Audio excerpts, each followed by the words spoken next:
Bueno, muy bien. ¿Hola? No, gracias. Bueno, gracias Néstor, a todos los hermanos que están apoyando acá con la música y con la parte técnica. Otra vez nos toca estar en esta situación, utilizando esta modalidad para seguir reuniéndonos de manera virtual y compartiendo la palabra del Señor. Pero no importa la forma, sino la posibilidad de hacer memoria a nuestro Salvador, como hicimos, y compartir la palabra del Señor, que es una bendición que tenemos como pueblo de Él, de poder abrir la Biblia con libertad y tratar de expresar lo que Dios tiene para nosotros. Una historia que puede ser hipotética o real, no sé. Una persona, un adolescente, vamos a poner una joven, acaba de pasar el año con muy buena nota, excelente nota. Pero se lo va contando a sus amistades más cercanas, más íntimas, en secreto, para que nadie se entere, casi como si estuviera confesando un crimen o un pecado capital. Y seguramente lo hace porque le da vergüenza o pudor que los demás se enteren, no quieren que la consideren una traga. No sé si se usa ese término ahora, pero cuando yo era joven, allá en el liceo, si una persona sacaba un escrito, una prueba con 6, que era la nota máxima en mi época, no era ni un genio, ni un fenómeno, ni un buen estudiante. Era un traga, ¿no? Un nerd, no sé cómo dicen ahora los jóvenes, ¿no? Alguien que estudia demasiado y eso no estaba bueno. Por eso no estudiábamos mucho. Pero bueno, yo por un lado entiendo y comparto esta especie de modestia, porque todos los que somos genios somos un poco humildes, pero no podía dejar de pensar en que las cosas que nos agrandan, ¿no?, que nos enorgullecen, o las que nos avergüenzan, definen de alguna manera nuestros intereses o nuestra forma de pensar, ¿no?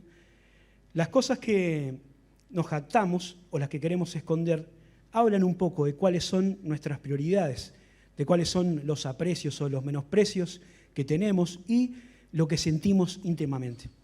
Y sobre esto quisiera que pensemos un poquito, con una pregunta, ¿no?, o una comparación, ¿no? Si somos sinvergüenzas o sinvergüenza. Sinvergüenza o sinvergüenza. Suena igual, ¿no?, pero tiene una diferencia que es lo que vamos a ir viendo, ¿no? Un pequeño paréntesis, nerd, ya que hablamos de los nerds, ¿no?, esos dos puntitos arriba de la U se llaman diéresis, muy bien acá el auditorio, o crema, ¿no? Y se utiliza para hacer notar que esa U hay que pronunciarla. Se usa solo en las sílabas que es hue o wi, ¿no?, como en pingüino, o paraguas, y esas, no, paraguas no, pingüino, cigüeña, por ejemplo, ¿no?, que además de tener la diéresis tiene la virgulilla, que es la rayita que va arriba de la ñ. Bueno, pero cerrado este paréntesis ortográfico, pensaba en lo que significa la vergüenza, ¿no? Dice el diccionario que es una turbación del ánimo, ¿sí?, producido por una falta cometida o por un acto humillante o deshonroso. O también hay una acepción de la vergüenza que tiene que ver con tener un carácter tímido, ¿no?, que te hace actuar con un poco de freno, ¿no?, como que sos introvertido. Y aunque esta expresión así leída, ¿no?, sinvergüenza o sinvergüenza, suene igual, ¿no?, cuando uno la dice desde el punto de vista bíblico que vamos a considerar hoy, tiene una diferencia muy importante. Así que vamos a estar mirando cómo ese pequeño espacio que divide la palabra cambia todo. Por un lado, vamos a hablar de los sinvergüenzas, ¿no? La primera acepción de la palabra decía que la vergüenza era causada por una conciencia acusada. Joaquín Salvador Lavado, que Quino, conocido por muchos, supongo que la mayoría, además de ser un agudo observador de la realidad, ¿no?, tenía esa capacidad de ilustrarla en esos pocos trazos que él hacía para sus dibujos. Seguramente no puedan leer lo que dice ahí la viñeta, pero dice: hasta no hace muchos años se creía que las manchas sobre el honor de una persona la desprestigiaban horriblemente. Así, algunos las ocultaban con pecaminoso sigilo. Otros, más susceptibles, la lavaban con su propia sangre. Ahí está el tipo que se acaba de pegar un tiro. Pero dice Felizmente, hoy, caídos aquellos ridículos prejuicios, se ha comprobado que tales manchas no solo no constituyen menoscabo alguno, sino por el contrario, elevan considerablemente el carisma político-social de quien la ostenta, ¿no? Y ahí está, en vez de ocultar las manchas, las exponen ahí en cuadras en una fiesta para mostrarlas, ¿no? Y creo que si miramos la sociedad del mundo de hoy, tristemente tenemos que reconocer que esto también pasa, ¿no? Que como sociedad nos jactamos de cosas que deberíamos avergonzarnos y nos avergonzamos de cosas de las que deberíamos honrarnos.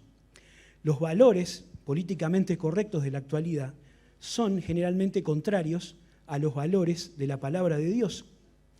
Y esto siempre fue así, ¿no?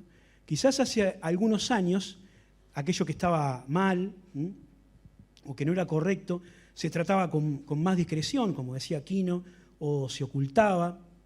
Pero hoy no es así. Hoy no solamente es público y manifiesto, sino que además se aplaude y se alienta.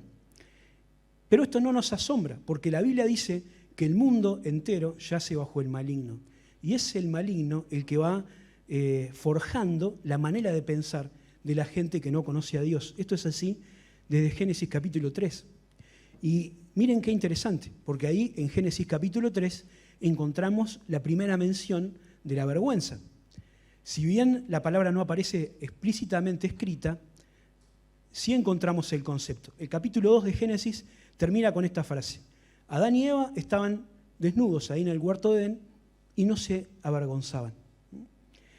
Y lo que pasa después es conocido por todos, ¿no? Ellos desobedecen a Dios, comen del árbol que Dios les había mandado que no comiesen y empiezan a sentir una turbación del ánimo. Y cuando Dios aparece en el aire del huerto para hablar con ellos como lo hacía cotidianamente, dice el texto que ellos se escondieron. Y Dios llama a Adán y Eva: ¿dónde estás? ¿Dónde estás tú? Y Adán responde, ¿no? Dice: oí tu voz en el huerto y tuve miedo porque estaba desnudo y me escondí. Ese miedo era vergüenza. Sentían vergüenza de estar desnudos porque habían pecado y habían perdido la inocencia. Y la vergüenza está conectada o está asociada al pecado. Este es el principio bíblico de la vergüenza, ¿no? El estado mental de humillación debido al pecado, debido a una falta cometida, es sentirse culpable delante de Dios. Y es una consecuencia buena, ¿no? Esta vergüenza por una falta cometida es buena, ¿eh? Es saludable, aunque es emocionalmente dolorosa, es necesaria. David sentía eso como una carga, como un peso que le envejecía los huesos y que marchitaba su alma. Se sentía una persona desgraciada. No era una sensación agradable, pero era necesaria porque es la vergüenza la que posibilita el arrepentimiento. Si no hay vergüenza, no hay arrepentimiento. Si no hay arrepentimiento, no hay confesión, no hay perdón y no hay restauración. Por eso, la estrategia del enemigo es generar sinvergüenzas, gente que no tenga culpa, que no se apene ni se perturbe por lo malo que hace, gente que pueda ofender a Dios o dañar al prójimo sin ruborizarse y que además se sienta aprobado por la sociedad. ¿Y cómo se hace para generar sinvergüenzas? ¿Cómo genera el sistema un sinvergüenza? Bueno, en Romanos capítulo 1 encontramos algunas pistas que vamos a ir viendo rápidamente. En primer lugar, no vamos a leer todo el texto para no extendernos demasiado, pero vamos a ir leyendo algunos versículos. Después, si ustedes quieren, lo leen completo, el capítulo 1. Pero vamos a leer el versículo 21.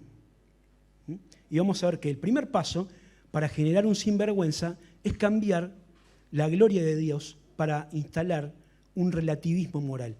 Miren lo que dice Romanos 1, 21. Dice Pablo: pues habiendo conocido a Dios, no le glorificaron como Dios, ni le dieron gracias, sino que se envanecieron en sus razonamientos, y su necio corazón fue entenebrecido. Profesando ser sabios, se hicieron necios, y cambiaron la gloria del Dios incorruptible en semejanza de imagen de hombre corruptible, de aves, de cuadrúpedos y de reptiles. En la cosmovisión bíblica cristiana, ¿no?, el ser humano es una creación divina, ¿no? Entonces tiene dignidad y tiene eternidad. Tiene que mirar a Dios para adorarle y para imitarle, para buscar lo que Dios es. Es una mirada hacia arriba. Hay un creador, hay un legislador, hay alguien que tiene autoridad para establecer lo que está bien y lo que está mal. Pero en la cosmovisión humanista, el hombre es un animal evolucionado y por lo tanto no tiene su mirada puesta en un Dios supremo, sino en sí mismo o incluso en una criatura, ¿no?, en alguien de inferior cualidad o capacidad moral. Y por eso, en su conducta, no busca reflejar al Creador, sino imitar muchas veces lo que hacen los animales. Por lo tanto, no hay un absoluto moral. No hay quien pueda establecer esa pauta entre lo que está bien y lo que está mal. Todo es opinable, todo es temporal y todo es relativo.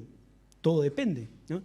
Y la Biblia dice acá que esta pretendida sabiduría humana conduce a una ruina, porque como consecuencia de esta premisa se pierde el respeto por la vida humana, ¿no?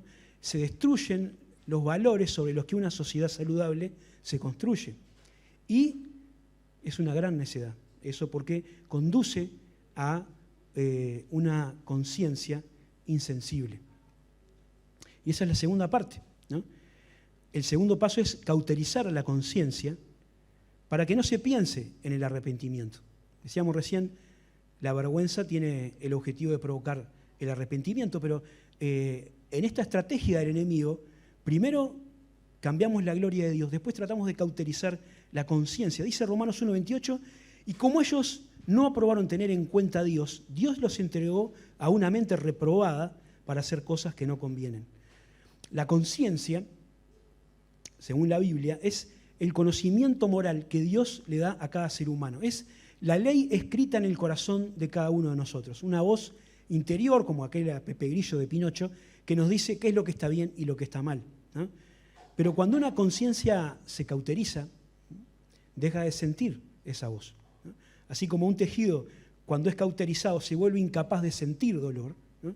Así, un individuo que tiene la conciencia cauterizada ya no puede sentir ningún dolor moral, no le importa nada. Si deja de sentir vergüenza, no le importa nada, no le importa hacer cualquier cosa y sigue para adelante, ¿no? La conciencia se cauteriza cuando dejamos de escuchar esa voz de Dios, porque la ignoramos sistemáticamente.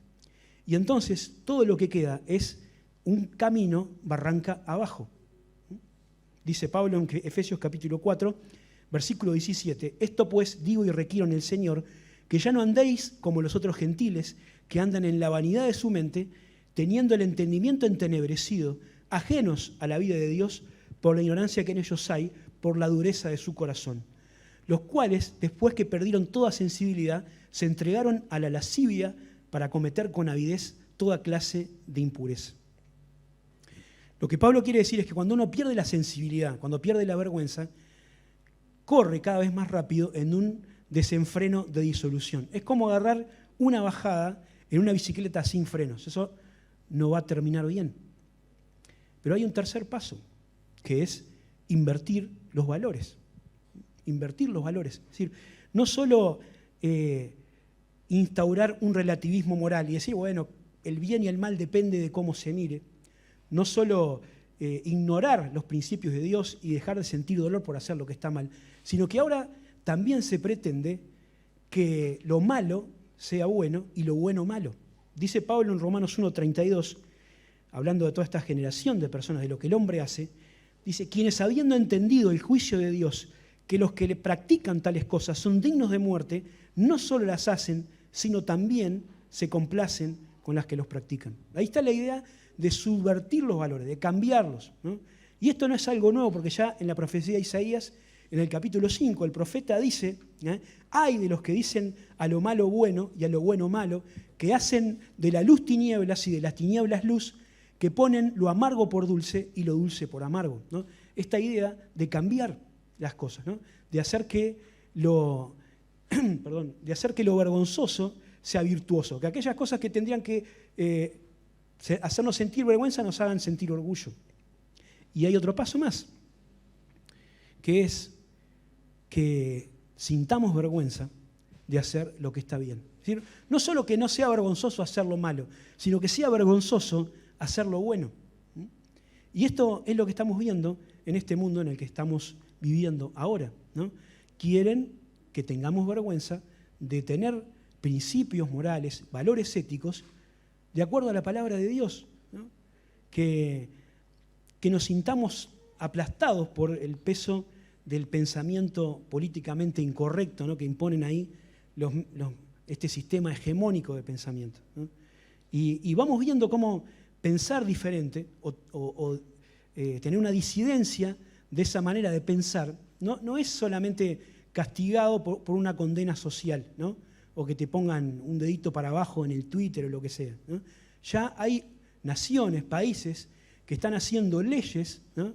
Que condenan una conducta o un pensamiento que se aparte de estas ideas inclusivas, por llamarlos de alguna manera, ¿no?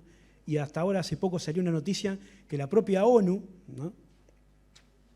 Que me reservo la opinión, anunció que va a ser una lista negra de aquellas personas, organizaciones o países que se opongan a la ideología de género, porque ellos quieren que todo el mundo piense como piensan ellos, ¿no? Y que si uno piensa distinto, sienta vergüenza. En el libro de Daniel hay dos historias que nos hablan de esta forma de operar del mundo. Una es cuando los amigos de Daniel son amenazados con la muerte si no adoran a una estatua que el rey Nabucodonosor había levantado, ¿no? Y ellos dicen, bueno, si no te arrodillas delante de la imagen, te prendemos fuego, te quemamos vivo en un horno de fuego. Otra, en el capítulo 6, cuando se instala un edicto por el cual nadie podía orar a otro Dios que no sea el emperador. Y los amigos de Daniel en el primer caso y Daniel en el segundo caso tuvieron que enfrentar este dilema, ¿no? Entre someterse a ese pensamiento hegemónico y hacer todo lo que hacen los demás o morir, o en el caso de Daniel, esconderse, ¿no? Para hacer o practicar su religión, pero en secreto, que nadie te vea y que lo que vos pensás no ofenda ni moleste a nadie.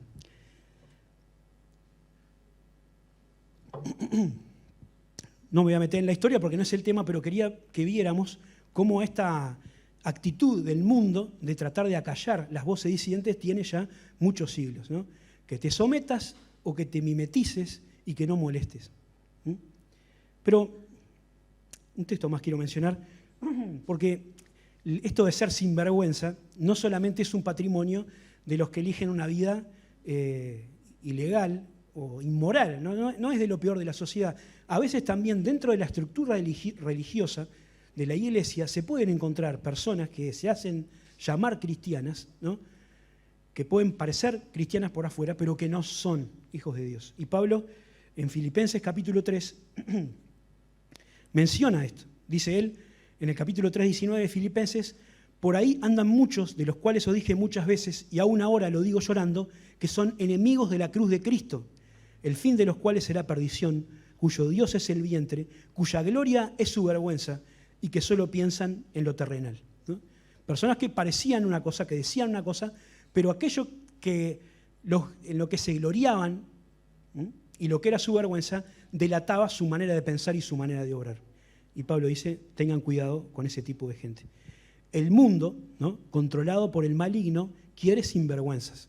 Quiere personas con la conciencia cauterizada, que vivan de una manera desenfrenada, ¿no?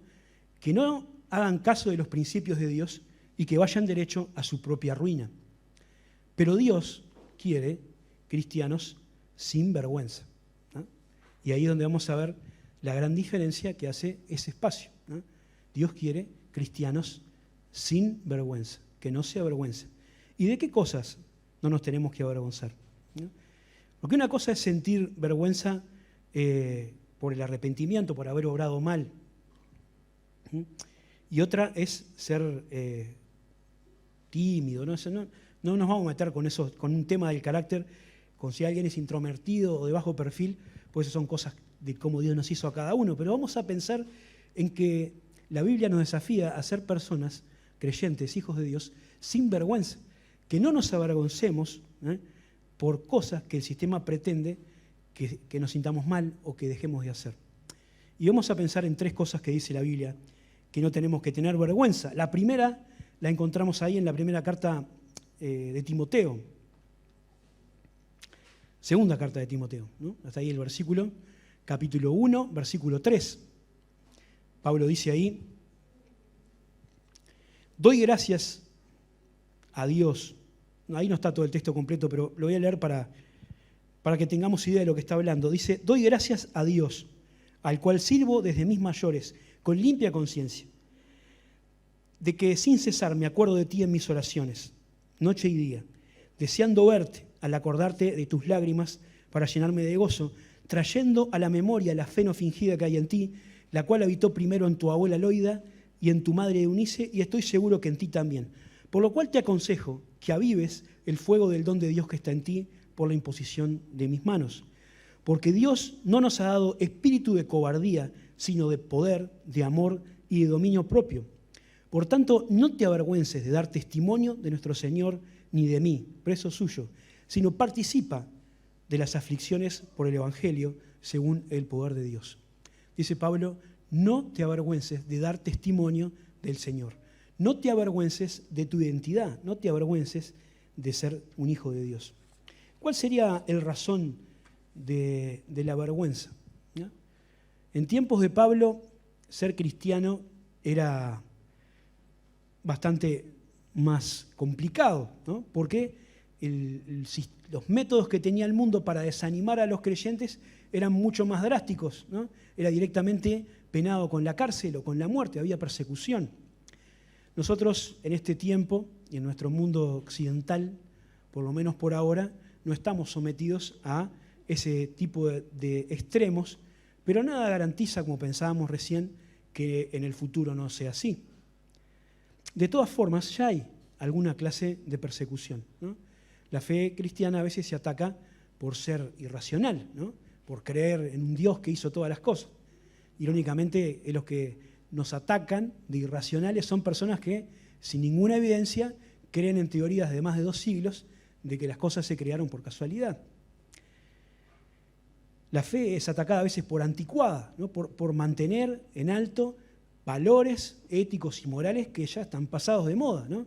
Como la fidelidad conyugal, como la familia llamada tradicional, como el valor de la vida desde la concepción y hasta su extinción natural.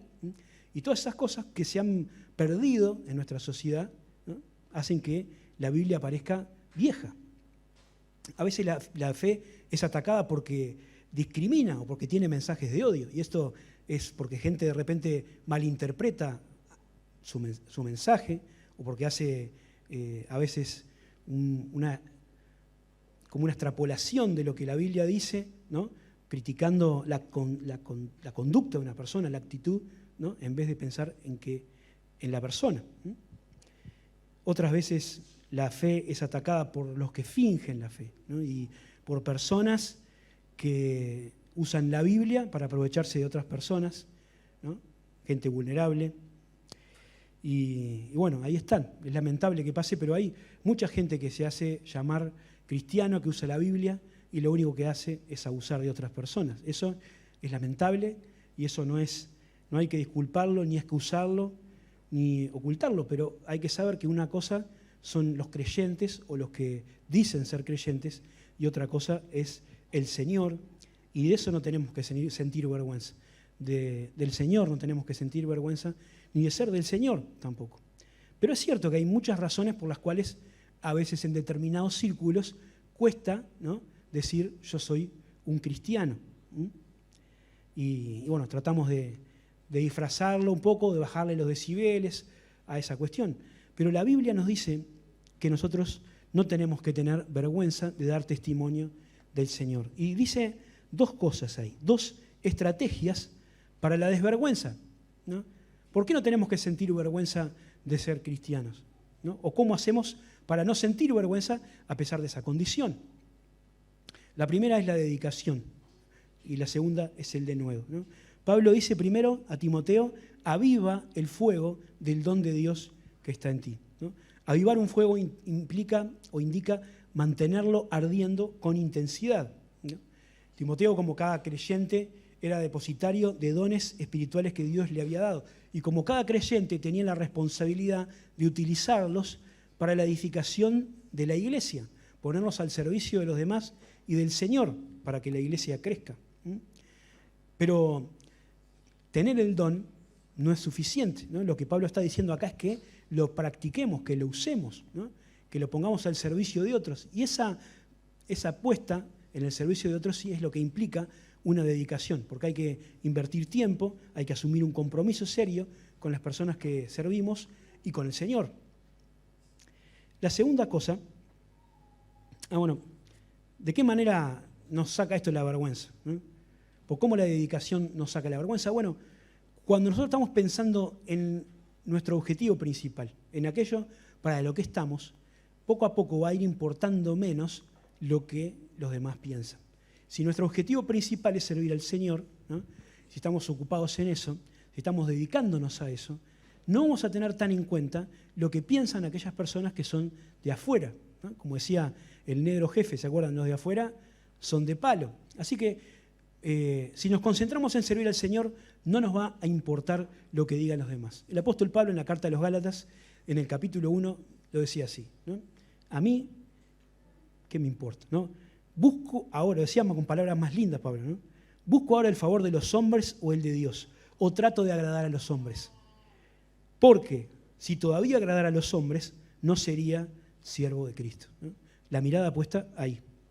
La segunda palabra, o la segunda estrategia que Pablo menciona en este pasaje, es el denuedo, ¿no? No nos ha dado Dios espíritu de cobardía, no, en el anterior todavía, ¿no? Ahí está. No nos ha dado Dios espíritu de cobardía, sino de poder, decía.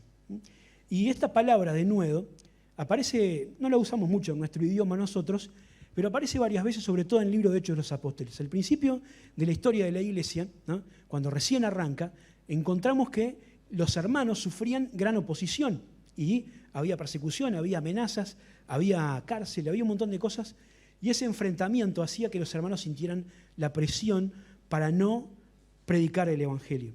Y ellos oraban a Dios. Hechos capítulo 4, 29, dice, y ahora, Señor, mira sus amenazas y concede a tus siervos que con todo denuedo hablen tu palabra, mientras extiendes tu mano, para que se hagan sanidades y señales y prodigios mediante el nombre de tu santo Hijo Jesús.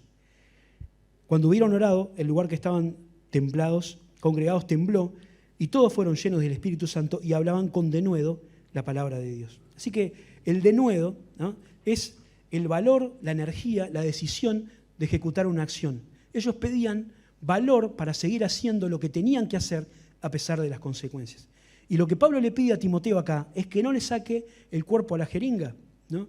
Que no deje de hacer la obra que le había sido encomendado por temor a lo que pudiera pasar, porque sufrir por la causa del Evangelio no es un motivo de vergüenza.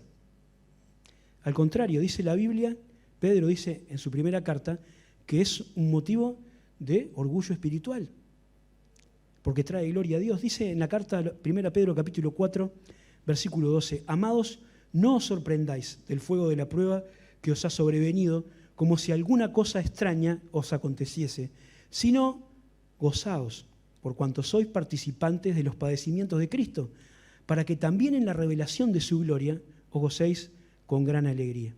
Si sois vituperados por el nombre de Cristo, sois bienaventurados, porque el glorioso Espíritu de Dios reposa sobre vosotros. Ciertamente de parte de ellos Él es blasfemado, pero por vosotros es glorificado.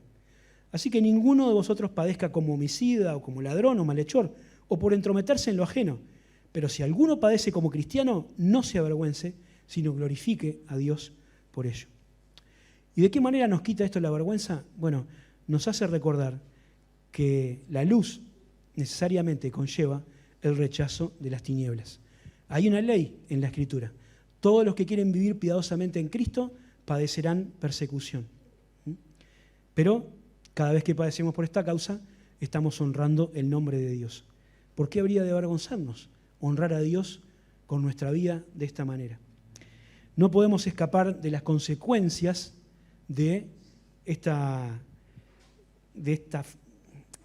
esto, ¿no? De que nos persigan o nos critiquen por pensar y actuar como hijos de Dios, salvo escondiendo nuestra luz. Avergonzarnos del Señor es poner nuestra luz debajo de una mesa o de un tarro, como decía Jesús en el Evangelio, ¿no? Por temor a lo que los demás puedan decir. Pero no podemos hacer eso. La luz debe estar sobre el candelero para alumbrar a todos y para la gloria del Señor. La segunda cosa de la que no tenemos que avergonzarnos, tenemos que ser sin vergüenza respecto del Evangelio. Dice en Romanos 1:16. Porque no me avergüenzo del Evangelio, porque es poder de Dios para salvación a todo aquel que cree. Al judío primeramente y también al griego.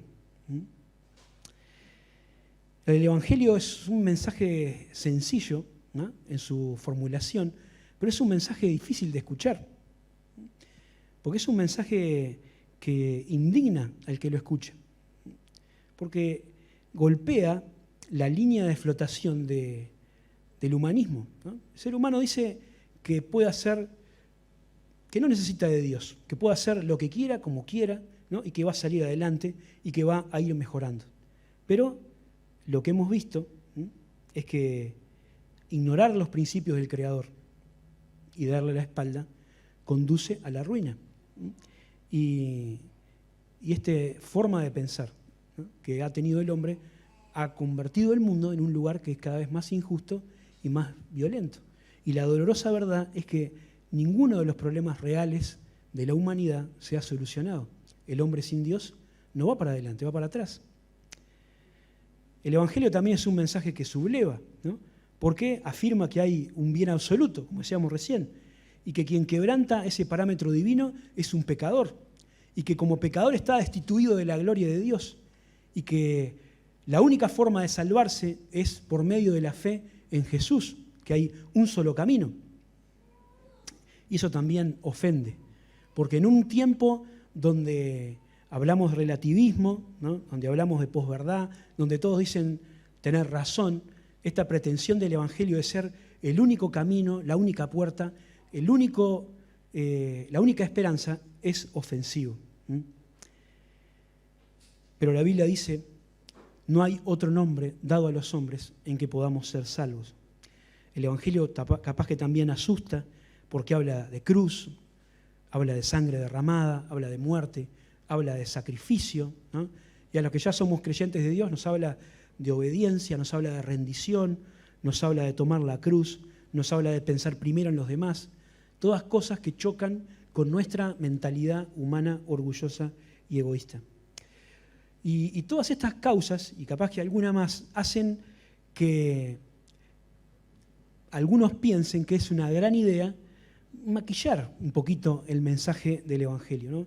Darle unos pequeños retoques para que no asuste tanto, porque si es un mensaje que indigna, que subleva, que ofende, que asusta, nadie lo va a querer escuchar. Entonces, aquellos que empiezan a jugar con un poquito de estas ideas de marketing para ver si podemos hacer el Evangelio un producto más vendible. Y entonces están aquellos que dicen, bueno, no hablemos tanto de pecado, el pecado es un concepto viejo, no se puede juzgar, cada uno tiene derecho a vivir la vida como quiera. O decimos, no hablemos tanto de eso del único camino, porque bueno, lo importante es la fe, lo importante es que la gente se sienta bien, todas las confesiones tienen su lado positivo, ¿no? Y buscamos ahí algún acuerdo, de alguna manera todos llegamos al mismo Dios.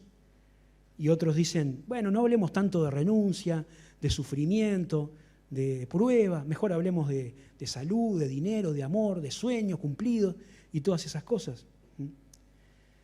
Pero el Evangelio no es un producto. El Evangelio es el mandamiento del Dios soberano, de cuya respuesta depende la vida eterna de la persona. El Evangelio dice que todos los hombres, ¿no?, en general los seres humanos, somos pecadores, que todos estamos destituidos o desvinculados de la gloria de Dios y por lo tanto estamos condenados eternamente por lo que hemos hecho. Y Dios, que es el Creador, tiene derecho de establecer tanto lo que es pecado como la sentencia del pecado. Pero también dice la Biblia que Dios no quiere la muerte del impío y que por eso envió al Señor Jesucristo, que nació en este mundo, que vivió sin pecado y que llegó a la cruz para cargar sobre sí el pecado de todos nosotros, y que por su vida, por la sangre que derramó en la cruz, nos hace limpios y salvos a cada uno de los que creen en Él, ¿no? El Señor en la cruz llevó el pecado de toda la humanidad. Y aquellos que creen esto y que por la fe le piden perdón, son salvos, tienen vida eterna y tienen una esperanza de gloria. Y dice la Biblia, el que cree en esto es perdonado, el que no cree ya está condenado, porque no ha creído en el nombre del unigénito Hijo de Dios. Este es un mensaje que puede sonar duro, pero es el único mensaje, no hay otro. Por eso Pablo dice que la única estrategia para no tener vergüenza del Evangelio es pensar en que este mensaje es el que salva, ¿no? El resultado del único mensaje que salva. Es poder de Dios para salvación a todo aquel que cree. No podemos cambiar el mensaje del Evangelio porque el único mensaje que salva es el mensaje del Evangelio. Entonces no cambiamos el mensaje del Evangelio por palabras de humana sabiduría, dice Pablo. No estamos buscando cosas que impacten o que emocionen o que entretengan, porque lo que salva es la palabra de la cruz. Aunque sea locura para los que se pierden, para los que creen es poder de Dios. Y por eso no nos avergonzamos ni dejamos de predicar a Cristo crucificado, ¿no? Porque es solamente por medio de Él el que nos puede salvar. Para ir terminando, la tercera cosa de la que no nos avergonzamos. No me avergüenzo de mi conducta. Un versículo en 2 Timoteo 2:15 dice: procura con diligencia presentarte a Dios aprobado como obrero que no tiene de qué avergonzarse, que usa bien la palabra de verdad. El mundo quiere que tengamos vergüenza de nuestra identidad, que no demos testimonio del Señor.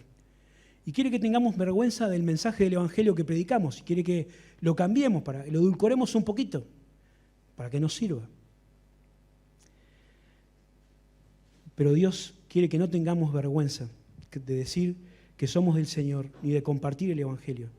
Pero sí quiere que tengamos vergüenza cuando no hacemos lo que tenemos que hacer. En este texto, la vergüenza no viene por hacer algo que es bueno para Dios, pero malo para el sistema. La vergüenza acá viene por no haber cumplido con las responsabilidades que teníamos que cumplir. Dice Pablo acá que tenemos que ser como obreros que no tienen de qué avergonzarse, ¿no? Aprobados. Esta palabra que se usa ahí en ese texto habla de algo que ha sido verificado su valor. Lo usaban para hablar de las monedas o de los minerales, y cuando alguien venía y comprobaba que eso era lo que decía ser, que era oro, que era plata o que era una moneda de verdad, estaba aprobada.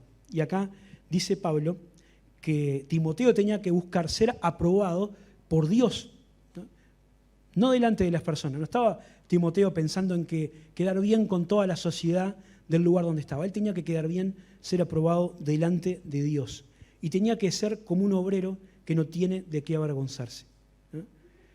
Cuando un trabajador, una persona ha hecho una tarea y viene el patrón o el que sea, el encargado para examinar lo que ha hecho, si hizo las cosas bien, no va a tener problema, no va a tener ninguna vergüenza, pero si lo hizo mal o si no hizo con lo que se había comprometido, ahí sí puede sentirse avergonzado o puede tener temor de que se descubra que lo que ha hecho no está bien. Y la Biblia nos dice acá que nosotros no tenemos que tener vergüenza cuando nos presentamos como obreros que hemos hecho las cosas bien. La estrategia para la desvergüenza es la fidelidad y la integridad. Dice la Biblia que cada uno de nosotros se va a tener que presentar un día delante de un tribunal que se llama el Tribunal de Cristo, donde nuestra obra va a ser evaluada. Todo lo que hayamos hecho en el cuerpo va a ser examinado por el Señor. Así que nuestro deber, o lo que somos llamados, es a trabajar diligentemente para el Señor, para no tener que ser avergonzados en aquel día por venir con las manos vacías delante del Señor, por haber sido negligentes en la administración de aquello que nos ha dado. La clave para no ser avergonzado es un servicio diligente, un servicio fiel, un servicio excelente. Pero no la excelencia medida en términos o en parámetros humanos, porque las personas solo pueden evaluar lo que se hace desde el punto de vista de la cantidad o de lo visible. Pero Dios no solamente evalúa las cosas de esa manera, ¿no? El resultado de lo que Dios mira o lo que Dios valora no es solamente lo visible, no es solamente la cantidad, sino que Dios mira la fidelidad, la motivación, el corazón, las cosas que Él solo puede juzgar. Así que el desafío es vivir nuestro servicio con integridad. Es tener presente que no importa solo hacer, ¿no? Sino también la razón por la cual hacemos. Que no es hacer para ser vistos por las personas y tener una recompensa inmediata, como había algunos en el tiempo de Cristo que pensaban, ¿no? Es hacer para bendecir al otro, para servir a Dios. Es tener en cuenta que nuestra vida es una sola, que no la podemos dividir entre lo que hacemos adentro de la iglesia y lo que hacemos afuera, ¿no?